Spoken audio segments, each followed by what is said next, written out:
Vasco 2, Santos 1. Bom jogo em São Januário, o Santos não perdoou um erro de saída de bola do Vasco, abrindo o placar logo cedo, mas o Vasco mostrou boas dinâmicas, em especial pela esquerda do seu ataque, criou chances e foi buscar a virada com a marca registrada do seu artilheiro. Curioso é que a partida se desenhou com uma vantagem ofensiva de cada lado, mas eram vantagens em cenários completamente diferentes. E tem tudo a ver com a organização das duas equipes. O Santos veio para essa partida nesse 4-2-3-1, muitas vezes o time se compactava bastante, então essa linha aqui de dois volantes com essa linha de três aqui do primeiro combate acabava se fundindo, né, virando uma linha ali mais compactada. O time não ficava propriamente mantendo as linhas, né, com muita disciplina de posicionamento nessa região do campo, e o Vasco já apresentava uma disciplina de posicionamento um pouco maior, mantendo mais o desenho defensivo, e o time se defendia nesse 4-1-4-1, mas que muitas vezes a gente via os pontas mais fechados, mais recuados aqui, e dois meio-campistas sempre avançando aqui para aumentar bastante a força de marcação ali nesse primeiro combate, em especial aqui pelo corredor central. E na prática, esse desenho defensivo do Vasco acabou se mostrando bastante eficiente, em geral, para parar as jogadas de ataque ao bloco recuado ali do Santos, né? Principalmente quando essa jogada vinha pelos lados do campo. Dá uma olhada como o Guilherme até tá tentando aqui atrair a marcação do Paulo Henrique, né? Quebrar a linha defensiva, criar aquele espaço entre o lateral e o zagueiro, para que o Barreal consiga fazer aquela diagonal aqui para ganhar o lado do campo. Agora, quando essa bola chegar aqui no Guilherme, quem vai fazer a marcação dele é o Garré, ou seja, o ponta vai fazer a marcação aqui, que é exatamente para defender aquele espaço entre o lateral e o zagueiro, ó. O passe vai conectar, perceba quem vai fazer a marcação aqui é o Garré, e agora você não tem muito espaço aqui pro Barreal fazer aquela diagonal, a marcação fica mais encaixada. Então, de maneira geral, esse sistema de marcação do Vasco foi muito efetivo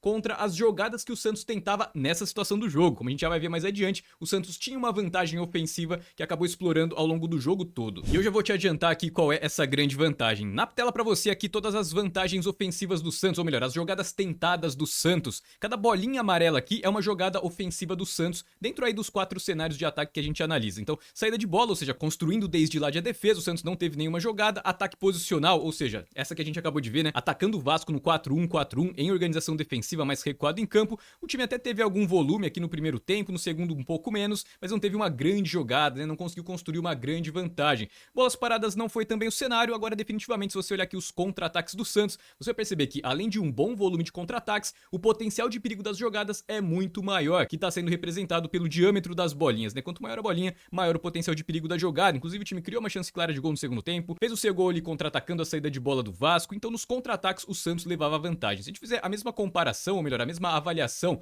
dos cenários ofensivos aqui do Vasco, a gente vai perceber que em saída de bola o Vasco também não criou nenhuma grande chance. Aqui as bolinhas são o contrário, então as bolinhas brancas são as vantagens do Vasco, as amarelas as vantagens da defesa do Santos. Agora, claramente, em ataque posicional, ou seja, uma situação de jogo difícil, inclusive que o Vasco vinha apresentando problemas lá no Campeonato Carioca, a gente pode ver então que houve essa evolução. O time apresentou algumas dinâmicas, a gente vai entrar em detalhes para entender o porquê que o ataque posicional do Vasco funcionou tão bem, mas em bolas paradas e contra-ataques não foram as vantagens do Vasco. Então perceba, cada time teve vantagem em um cenário específico, inclusive esses cenários eles são entrelaçados, ou seja, a posse de bola que o Vasco perdia no seu ataque posicional, quando não conseguia criar uma grande jogada, acabava alimentando o contra-ataque do Santos. Mas com exemplos tudo vai ficar mais claro. A dinâmica que o Vasco utilizava então era tentar usar a aproximação pelo corredor esquerdo, em especial no primeiro tempo o time repetiu bastante esse posicionamento, encostava com 4, 5 jogadores aqui no corredor para tentar sobrecarregar a linha defensiva do Santos, que demorou para conseguir encaixar a marcação. Na verdade, também não conseguiu encaixar a marcação, não mudou seu desenho defensivo, muito menos o encaixe de marcação, e acabou sofrendo bastante por esse setor, né? O lado direito da defesa do Santos ficava o tempo inteiro ali mais vendido. Aqui dá uma olhada como o Sherman já tá avançando aqui no Coutinho para tentar manter a marcação encaixada, mas lá aberto pela esquerda você já tem o Piton aqui e ele escapava o tempo inteiro nas costas do Roleiser. E além disso, para ajudar essa aproximação, a gente via o tempo todo o Garré mais fechado aqui, ele marcava mais aberto pela direita, mas quando o time tinha a posse de bola e ia se organizando, ele vinha fechando aqui, se aproximar para tentar ajudar a criar superioridade aqui na origem da jogada.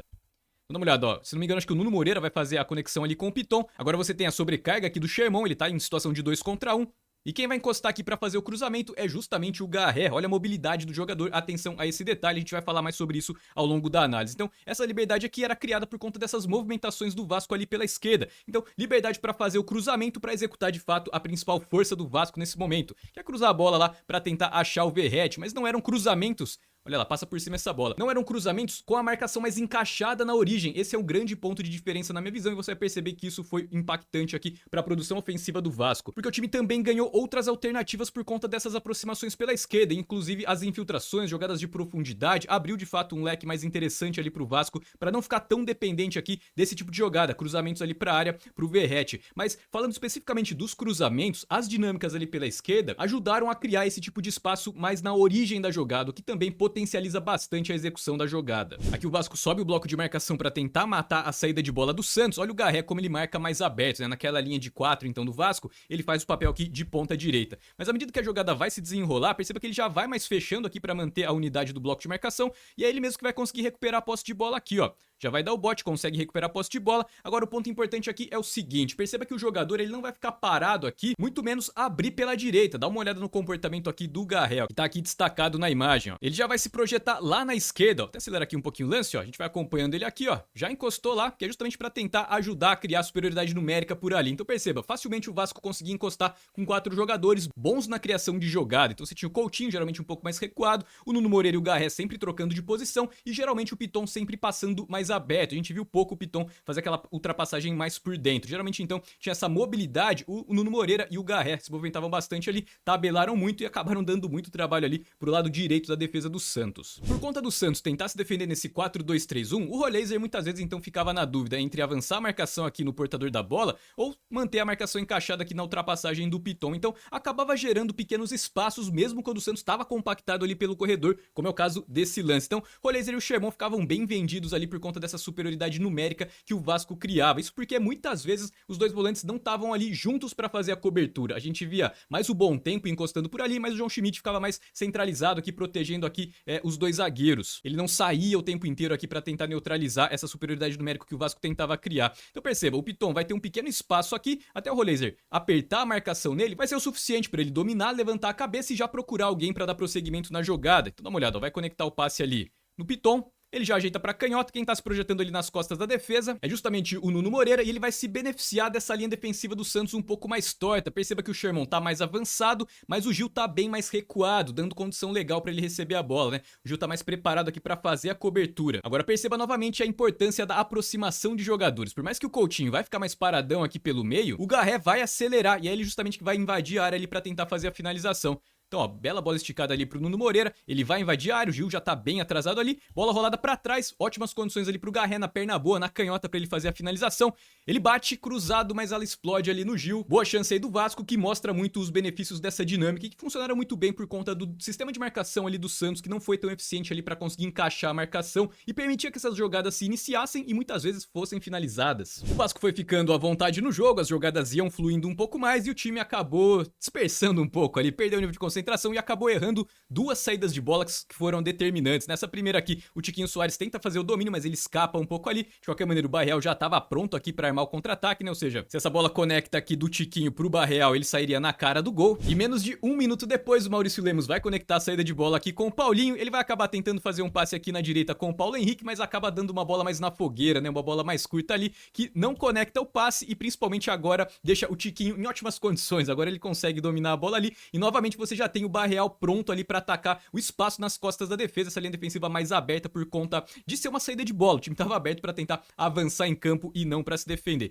Tiquinho Soares faz um belo passe pro Barreal e ele com toda a calma do mundo dá só um tapinha ali na saída do Léo Jardim, abre o placar pro Santos, Santos punindo o Vasco aí no seu segundo erro de saída de bola, 1-0 Santos aos 20 do primeiro tempo. E o mais curioso é que depois desse gol os times acabaram alternando momentos, né? Muitas vezes o Vasco tinha mais posse de bola no campo de ataque e encontrava aquelas vantagens. Obviamente o time não atacava apenas pela esquerda, a gente já vai chegar em alguns lances aqui de dinâmicas do time atacando pela direita e também utilizando as inversões, mas em alguns momentos o Vasco conseguia atacar ali o Santos em bloco baixo, em outros momentos o Santos recuperava a posse de bola e tinha a oportunidade de contra-atacar. E a gente viu esse balanço ali dos dois lados do campo. Inclusive quando o Vasco atacava pela direita do ataque, a dinâmica não era muito diferente, o time tentava aproximar para criar superioridade numérica, vantagem, mas os jogadores que se movimentavam por ali era diferente. Então geralmente encostava o João Vitor, o Paulinho e o Paulo Henrique, então não tinham os atacantes volantes, digamos assim, era mais o zagueiro, o volante e o lateral, mas eles tentavam criar essas vantagens aqui para tentar atacar o Santos. Muitas vezes então o Vasco tentava atacar pela esquerda, não encontrava espaço, circulava por fora do bloco, trazia aqui na direita para justamente tentar abrir um pouco mais o bloco de marcação do Santos. Dá uma olhada como é bem diferente o posicionamento do time do Santos naqueles lances que a gente viu o time avançar, né, o Vasco avançar pelo corredor esquerdo ali. O time já estava mais compactado ali pelo corredor direito da defesa. Quando acontece essa inversão, abre a sanfona aqui, né, o bloco de marcação fica um pouco mais espaçado.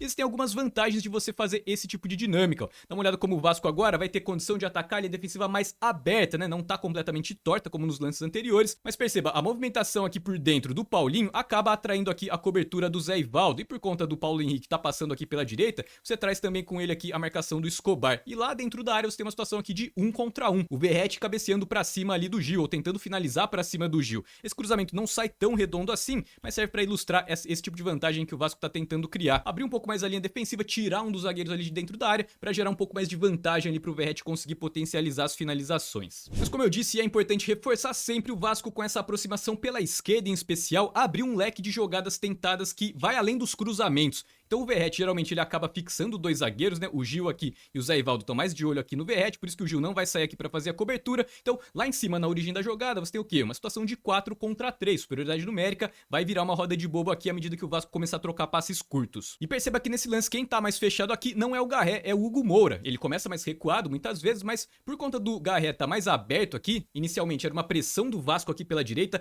recupera a posse de bola, a bola espirrada lá na esquerda, então nem deu tempo ainda do Garré chegar lá. Quem faz essa movimentação aqui para ajudar a criar superioridade numérica é o Hugo Moura. De qualquer maneira, é o Nuno Moreira que vai fazer aqui a tabela de ultrapassagem com ele e vai atacar o espaço ali na linha defensiva. Pela troca de passes ali do Vasco, ó, tabela de ultrapassagem, Hugo Moura devolve, Nuno Moreira consegue superar a marcação do Gil e sai na cara do Brazão. Com o Verratti entrando livre aqui para fazer a finalização, mas ele tenta cavar por cima do Brazão ali, acaba errando a finalização e desperdiça essa grande chance. O Verratti não gostou nem um pouco ali, mas de qualquer maneira, boa jogada do Vasco aí na minha visão. Bom, na sequência, outro ataque do Vasco aqui pela esquerda, mas dessa vez o Vasco não vai conseguir conectar o ataque, mas sim o Santos vai conseguir conectar o contra-ataque. E um jogador muito importante nesse cenário é o Bom Tempo. Dá uma olhada como ele vai fazer a cobertura aqui, protegendo o espaço entre o lateral e o zagueiro, que o Vasco já tá pronto ali para atacar. Ele que vai sair ali na cobertura, consegue manter a marcação encaixada e bloqueia o cruzamento agora. E aí na sobra, ó, é ele que vai se mandar aqui para puxar o contra-ataque. Então o Barreal fica ali com a sobra, mas ele vai conectar a bola aqui com o Bom Tempo. E à medida que o Bom Tempo for resistir à pressão, se não me engano acho que aqui é o Felipe Coutinho que vai avançar aqui para fazer a pressão nele, ele consegue dar um drible ali no Coutinho, o Barreal vai avançar aqui em velocidade. Essa é a primeira movimentação importante sem a bola.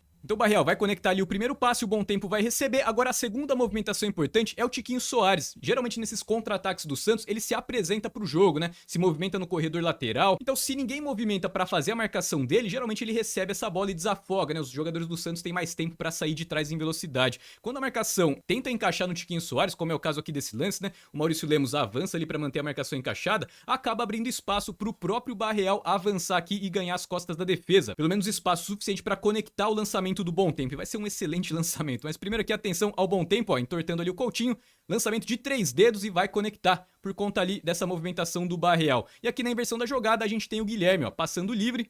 Ele domina, puxando pra canhota, finaliza, mas ela vai por cima do gol. O Santos acaba desperdiçando esse contra-ataque aos 35 do primeiro tempo, mas perceba, uma jogada do Vasco pela esquerda, que não teve finalização, o Santos recuperou a posse de bola e conectou essa boa jogada. E o mais interessante é que muitas vezes, mesmo o Santos ali com 9, 10 jogadores atrás da linha da bola, o Vasco forçava essas infiltrações ali, utilizando essa aproximação, muitas vezes ali, ó, com 4, 5, 6 jogadores aqui, né, próximos de onde tá sendo a jogada, 5 mais espetados aqui pra cima da linha defensiva, e o time conseguia ir conectando jogada atrás de jogada. Dessa vez é o Coutinho, né, sempre ele mais recuado ali, armando a jogada, ele que vai fazer uma bela enfiada de bola. O Nuno Moreira de novo ali, ó, vai trazer pro fundo, tenta fazer um cruzamento, mas não conecta aqui a bola com o Verratti, que já tava entrando livre ali pra fazer a finalização, e aqui você ainda tinha o elemento surpresa, né, o Paulinho ali invadindo a área, mas aqui na segunda trave. Mas acredito eu que essa dinâmica da aproximação, por ter funcionado bem contra o Santos, provavelmente o Carille vai repetir aí em outras partidas do Vasco. O segundo tempo começou como terminou o primeiro, o Santos tentando atacar nos contra-ataques, ou melhor, só encontrando vantagens para atacar nos contra-ataques, e o Vasco encontrando espaço pelos lados do campo, em especial pela esquerda.